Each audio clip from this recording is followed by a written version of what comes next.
शाम के 6 बज गए थे और अभी तक पायल घर वापस नहीं आई थी।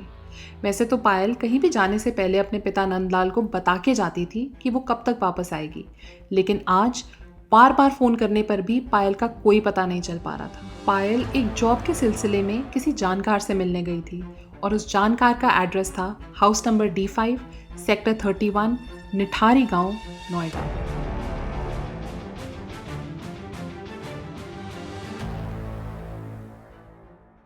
दिल्ली से करीब 50 मिनट दूर नोएडा में एक छोटा सा एरिया पड़ता है जिसका नाम है निठारी। निठारी दो हिस्सों में बटा हुआ है, जहाँ एक साइड पे है नोएडा का काफ़ी पॉश इलाका, जहाँ बड़े बड़े घर और विलास हैं जिनके सामने महंगी गाड़ियाँ खड़ी रहती हैं। उसी जगह दूसरी ही तरफ है एक छोटी सी बस्ती, जहाँ के कई लोग उन जैसी बड़ी कोठियों और मकानों में काम करते हैं। नंदलाल और उसका परिवार निठारी गांव की इसी बस्ती में रहते थे। 7 मई 2006 की शाम को जब पायल घर वापस नहीं आई तो नंदलाल बहुत चिंता में आ गया। पिछले 2 सालों से उस इलाके से कई बच्चे गायब हो रहे थे और नंदलाल को यह चिंता सताई जा रही थी कि पायल का फोन लगातार स्विच ऑफ जा रहा है और उसका अभी तक कोई अता पता नहीं है। उसने सोचा कि घर बैठ के परेशान होने से बेहतर है कि वो खुद ही पायल को ढूंढ ले। तो सबसे पहले उसने उस रिक्शे वाले का पता लगाया जो पायल को हाउस नंबर D5 ले गया था। उसके मिलते ही जब नंदलाल ने उससे पायल के बारे में पूछा तो वो गुस्से में आ गया। उसने कहा कि जैसे ही वो D5 पहुंचा, पायल उसको बिना पैसे दिए ही घर के अंदर चली गई। उसने शुरू में सोचा कि पायल वहां कुछ देर रुकेगी और वापसी में उसको पैसे दे देगी। उसने पायल का वहां काफी देर इंतजार करा। फाइनली जब उसकी पेशेंस खत्म हो गई तो उसने उस घर के दरवाजे पे जाके नॉक करा। थोड़ी देर बाद एक आदमी बाहर आया और जब उसने उससे पायल के बारे में पूछा तो उसने उसको साफ मना कर दिया और कहा कि वो तो यहाँ से चली गई। रिक्शे वाले ने इस बात को मानने से बिल्कुल मना कर दिया। वो पूरे टाइम उस घर के बाहर खड़ा था और उसने पायल को वहां से कहीं जाते नहीं देखा था। इसी बात को लेकर दोनों के बीच में बहस शुरू हो गई और इस बहस के चलते उस आदमी ने एक ईंट उठा के रिक्शे वाले को मारी, जिसकी वजह से वो वहां से भाग गया। अब ये सब सुनकर नंदलाल और भी चिंता में आ गया और उसने सीधे D5 के मालिक को फोन करके पूछा कि उसकी बेटी कहाँ है। तो सामने से उसने बोला कि वो शहर में नहीं है और उसको इस बारे में कुछ भी नहीं पता। इसके बाद नंदलाल खुद D5 गया, लेकिन वहां के नौकर से भी उसको कोई इन्फॉर्मेशन नहीं मिली। अगले ही दिन वो पुलिस स्टेशन गया पायल की मिसिंग कंप्लेंट लिखवाने के लिए, लेकिन पुलिस वालों ने उसकी कंप्लेंट लिखने से साफ मना कर दिया। उनका ये कहना था कि पायल जरूर किसी आदमी के साथ भाग गई होगी और वो ये कंप्लेंट लिखवाकर सिर्फ उनका टाइम वेस्ट कर रहा है। वैसे क्या पता पुलिस वाले वाकई में बिजी हों।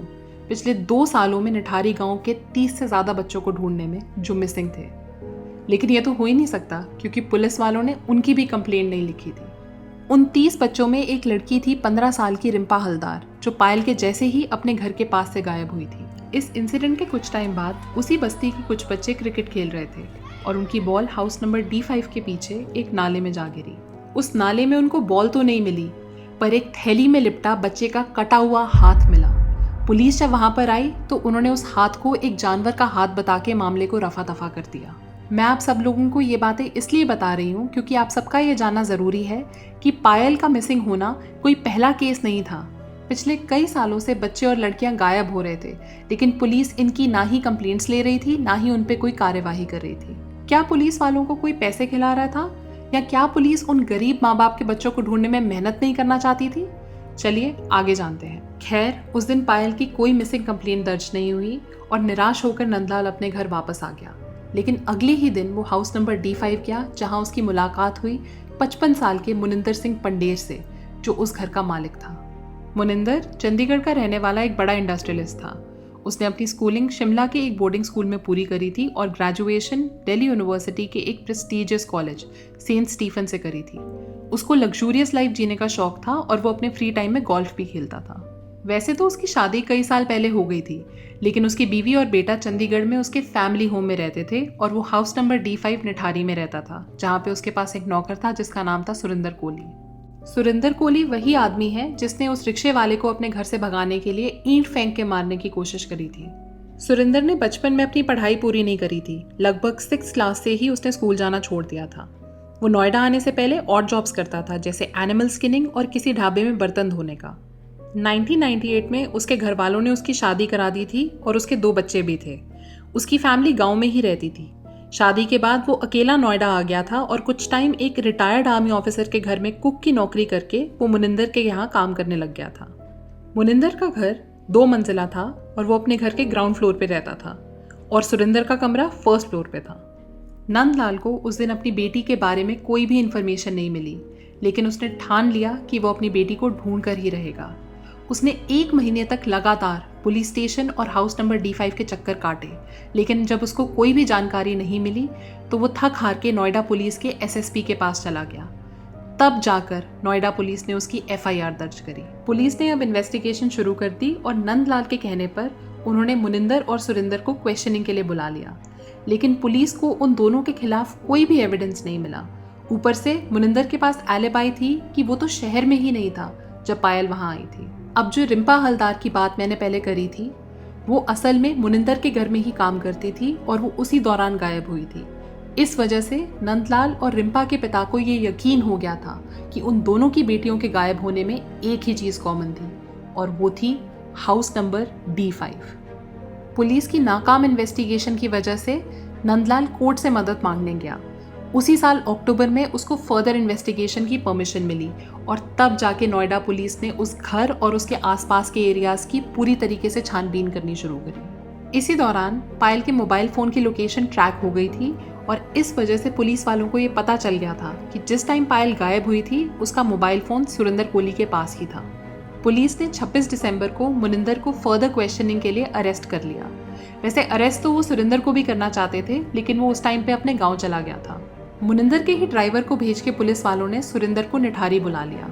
तब तक निठारी में हर जगह ये रूमर फैल गया था कि हाउस नंबर D5 के पीछे जो नाला है उसके अंदर बच्चों के शरीर के टुकड़े मिले हैं। वहाँ रहने वाले झब्बूलाल और पप्पूलाल ने यह तय कर लिया था कि वो वहाँ जाके तहकीकात करेंगे। झब्बूलाल की 10 साल की बेटी ज्योति और पप्पूलाल की 8 साल की बेटी रचना उसी साल गायब हुए थे। उन दोनों को भी सुरेंदर पे ही शक था। फिर उन्होंने पिछले RWA प्रेसिडेंट SC मिश्रा से मदद मांगी। 29 दिसंबर को वो दोनों मिश्रा के साथ हाउस नंबर D5 के पीछे वाले नाले के पास पहुंच गए और वहां सबूत ढूंढने लग गए। 10 बजे के आसपास उनको उस नाले में एक कटा हुआ हाथ मिला और उन्होंने पुलिस को फोन कर दिया। पुलिस के वहां पहुंचने तक उनको वहां 3 अलग स्केलेटन्स के हिस्से मिल चुके थे और ये खबर पूरी तेजी से निठारी में फैल गई और वहां के लोग डर और गुस्से से भड़क उठे। डर इसलिए कि कहीं उनको अपने किसी की बॉडी ना मिल जाए और गुस्सा इसलिए क्योंकि पुलिस ने उनकी कंप्लेंट नहीं लिखी थी और ना ही कोई कार्यवाही करी थी। वहां मौजूद लोगों के हिसाब से करीब 17 बॉडीज की हड्डियों के टुकड़े उनको वहां से मिले थे और लोगों ने उसी वक्त पुलिस को ब्लेम करना शुरू कर दिया, क्योंकि उनके हिसाब से अगर पुलिस ने उनकी FIR पहले लिखी होती तो बात यहाँ तक नहीं पहुँचती। इसी वजह से वहाँ के लोगों ने पुलिस पे पत्थर और ईंटों से वार करना शुरू कर दिया। पुलिस पे अब प्रेशर बहुत बढ़ गया था और लोगों का उनमें कॉन्फिडेंस बहुत कम। पुलिस ने अब सारे डॉट्स कनेक्ट करे और वो सब एक ही तरफ इशारा कर रहे थे, हाउस नंबर D5। पुलिस को अब यकीन हो गया था कि इस सब के पीछे सुरेंदर और मुनिंदर ही रिस्पॉन्सिबल हैं। क्योंकि वो पहले से ही अरेस्टेड थे, पुलिस ने अब अपनी इंटेरोगेशन और जोरदार कर दी। पुलिस ने सबसे पहले मुनिंदर से सवाल पूछे। वो शुरू से यही कह रहा था कि उसको इन मर्डर्स के बारे में कुछ भी नहीं पता। उसी दिन शाम को पुलिस ने अपनी टीम्स मुनिंदर के बाकी घर, जो कि चंडीगढ़ और लुधियाना में थे, वहां भेज दिए, लेकिन उनको वहां से भी कोई सबूत नहीं मिला। क्योंकि ये सारे हादसे मुनिंदर के घर या उसके आसपास ही हो रहे थे, तो पुलिस ने उसको अपनी कैद में ही रखा और पुलिस अब मोटिव ढूंढने लग गई।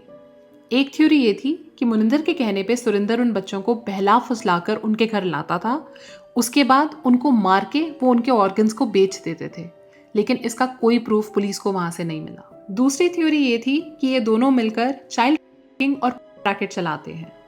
ये थ्योरी इसलिए सामने आई क्योंकि उनको उसके घर पर एक कंप्यूटर मिला जिसके साथ एक वेब कैमरा लगा हुआ था और मुनिंदर की कुछ तस्वीरें मिली जिसमें वो कुछ बच्चों के साथ खड़ा था, जिसमें उन बच्चों ने कपड़े नहीं पहने हुए थे। लेकिन बाद में ये पता चला कि असल में वो उसके पोता और पोती हैं, इसलिए ये थ्योरी भी काम नहीं आई। पुलिस वाले कोई बड़ा कनेक्शन या कोई रैकेट ढूंढने के चक्कर में सबसे बेसिक मोटिव को भूल गए, और ये मोटिव क्या था ये आपको सुरेंदर की इंटेरोगेशन के बाद पता चलेगा। जब पुलिस वालों ने सुरेंदर की इंटेरोगेशन शुरू करी, मुनिंदर की ही तरह उसने सब डिनाई कर दिया। घंटों पूछताछ चली जिसमें पुलिस ने कई तरीकों का इस्तेमाल करा, पर वो तब भी कुछ नहीं बोला। लेकिन जब पुलिस वालों ने उसको उन खोए हुए बच्चों और शरीर के टुकड़ों की फोटोज दिखाई, तब उसने बोलना शुरू कर दिया, और जो उसने बोला वो सुनकर आप सबका इंसानियत पर से विश्वास ही उठ जाएगा। उसने उन्हें बताया कि कैसे उसने 2004 में मुनिंदर के घर काम करना शुरू करा। शुरू के कुछ महीने सब कुछ सही था। मुनिंदर वहाँ उस घर में अपनी बीवी के साथ रहता था, लेकिन उसकी बीवी जैसे ही कहीं जाती थी वो उसके पीछे से फीमेल, या जैसे वो उन्हें बुलाता था, कॉल गर्ल्स को लेकर आता था। सुरिंदर उन सबको ड्रिंक सर्व करता था और खाना बनाकर भी खिलाता था, लेकिन धीरे धीरे ये सब देखकर उसका दिमागी संतुलन खराब होने लगा और उसके मन में घिनौने ख्याल आने लग गए। कुछ महीनों बाद मुनिंदर की बीवी वहां से किसी कारण परमानेंटली चंडीगढ़ शिफ्ट हो गई और उसके बाद मुनिंदर रोज कॉल गर्ल्स को बुलाने लग गया और ये था सुरिंदर का ब्रेकिंग पॉइंट। मुनिंदर को उन लड़कियों के साथ देखकर उसका भी मन करता था कि वो उन सबके साथ वो सब कर पाए जो मुनिंदर करता है। ये ही नहीं, वो उनको चोट भी पहुंचाना चाहता था। उसने बताया कि उसका मन करता है कि वो उनको काटे और खाए, और फिर एक दिन उसने अपने मन की बात मान ही ली। उसने अपने कन्फेशन में बताया कि उसने अपनी पहली विक्टिम को कैसे जाल में फंसाया। जब कोई घर पे नहीं होता था तब वो अपने शिकार की तलाश करता था। एक दिन उसका सुबह से मन कर रहा था वही घिनौनी हरकत करने का, तो वो अपने घर के गेट के पास गया और उसे एक लड़की आती हुई दिखी। सुरिंदर ने उससे पूछा कि अगर उसको काम की तलाश है तो वो उसकी मदद कर सकता है अपनी मेम साहब से बात कराकर। इसी वजह से वो सुरिंदर के बहकावे में आकर घर के अंदर आ गई। अंदर आने के बाद सुरिंदर उसको ड्राइंग रूम में ले गया, फिर उसी की चुन्नी से उसका गला दबाकर उसको बेहोश करा। बेहोशी की हालत में सुरिंदर ने उसका करा, जिसके बाद उसका जोर से गला घोंटकर उसने उसकी जान ही ले ली। उस लड़की की बॉडी को फर्स्ट फ्लोर के बाथरूम में 3 हिस्सों में काटकर सुरिंदर की दरिंदगी अभी भी खत्म नहीं हुई थी। उसने उस लड़की के बाजू और सीने के कुछ टुकड़े काट के उसी घर के किचन में पकाकर खा लिए। उसने पुलिस को बताया कि जब वो ये सब कुछ कर रहा था तब उसको किसी के घर आ जाने या पकड़े जाने का कोई भी डर नहीं था। ये सब करके उसको अजीब सा सुकून महसूस हो रहा था। कुछ देर बाद जब उसका ये सो कॉल्ड सुकून खत्म हुआ तो उसने नीचे के ड्राइंग रूम, किचन और बाकी एरियाज की सफाई करी, मानो जैसे कि वहाँ कुछ हुआ ही ना हो। और आखिर में उसने उस बॉडी के बचे हुए पार्ट्स को पॉलीथीन बैग में डाला और D5 के पीछे वाले नाले में फेंक दिया। उसको अब ये रियलाइज हो गया था कि ये सब करके उसको बहुत मज़ा आने लगा था और अब ये करना उसके लिए ज़रूरी बन गया था। कई दिनों में उसको फिर वो घिनौनी वाली फीलिंग आती और वो हाउस नंबर D5 के गेट पे पहुंच जाता अपना अगला शिकार ढूंढने के लिए। और ऐसा उसने 1 या 2 बार नहीं बल्कि 15 से भी ज़्यादा बार करा था। सुरिंदर से जब मुनिंदर के बारे में पूछा तो उसने कहा कि मुनिंदर घर का मालिक है, लेकिन उसको इसके बारे में कुछ भी नहीं पता, क्योंकि जब भी वो ये सब कुछ कर रहा होता था तब मुनिंदर या तो घर में नहीं होता था या वो अपने काम में बिजी होता था। और घर के बाकी के स्टाफ के बारे में भी उसने यही कहा कि उनको इसके बारे में कोई जानकारी नहीं है। उसका ये कन्फेशन सुन के पुलिस बिल्कुल दंग रह गई। तब तक ये केस पब्लिक और मीडिया में एक बहुत बड़ा इशू बन गया था और इसी कारण उत्तर प्रदेश की सरकार ने इस केस को CBI को ट्रांसफ़र कर दिया। फिर CBI ने अपने तरीके से इन्वेस्टिगेशन शुरू करी। CBI ने घर के आसपास के लोगों से भी पूछताछ करी, लेकिन किसी भी गवाह ने डायरेक्टली मुनिंदर के खिलाफ कुछ भी नहीं बोला। दूसरी तरफ सुरिंदर पे केस बहुत स्ट्रांग हो गया क्योंकि उसके खिलाफ काफ़ी सारे सबूत इकट्ठा हो गए थे। उसके बाद सुरिंदर और मुनिंदर को ब्रेन मैपिंग और नार्को टेस्ट के लिए भेज दिया, जहाँ पे जाके सुरिंदर ने कबूल करा कि वो सारे मर्डर्स उसी ने करे थे और साथ ही में उसने मुनिंदर को एक क्लीन चिट दे दी। उसका तरीका हर बार सेम था, फिर गला दबा के मौत और फिर बॉडी के 3 हिस्से। ब्रेन मैपिंग से मुनिंदर के बारे में बस यही पता चला था कि वो डिप्रेस था और एक बहुत बड़ा वुमनाइजर था। उस पे लोग ये भी शक कर रहे थे कि उसने पुलिस को पैसे खिलाए थे अपने आप को बचाने के लिए, लेकिन उनका ये शक कभी भी साबित नहीं हो पाया। फाइनली फरवरी 2009 में मुनिंदर सिंह पंढेर और उसके सर्वेंट सुरिंदर कोली को 2005 में हुए रिम्पा हलदार के मर्डर के लिए डेथ सेंटेंस दी गई, जबकि CBI ने पहले पंढेर को क्लीन चिट दी थी। अगले कुछ सालों में कोली को और भी लड़कियों के मर्डर का दोषी पाया गया और उसे मल्टीपल डेथ सेंटेंसेस मिले। सितंबर 2009 में इलाहाबाद हाई कोर्ट ने पंढेर को अक्विट कर दिया, ये कहते हुए कि वो मेन सस्पेक्ट नहीं है, लेकिन कोली की डेथ सेंटेंस बरकरार रखी। 2014 में कोली की हैंगिंग की पिटीशन को लीगल रीजन की वजह से डिले कर दिया और 2015 में उसकी डेथ सेंटेंस को लाइफ इम्प्रिजनमेंट में कन्वर्ट कर दिया। 2017 और 2019 में कोली और पंढेर दोनों को और केसेस में फिर से डेथ सेंटेंस मिल गई, लेकिन जहां विक्टिम्स की फैमिलीज को फाइनली ऐसा लगने लगा था कि अब उनको इंसाफ मिलेगा, वहीं पिछले साल 16 अक्टूबर को इलाहाबाद कोर्ट ने सुरिंदर और मुनिंदर को सारे केसेस से अक्विट कर दिया, ये कह के कि उनके पास उनके कन्फेशन को छोड़ के और कोई पुख्ता सबूत नहीं है उनको कन्विक्ट करने के लिए। ये फैसला उन परिवार वालों के लिए एक बहुत बड़ा झटका साबित हुआ। एक बच्ची जिसको सुरिंदर ने बहुत बेरहमी से मारा था, उसके पिता ने बोला, इस कोर्ट ने तो इन दरिंदों को छोड़ दिया, लेकिन ऊपर वाले के कोर्ट में इनको बख्शा नहीं जाएगा।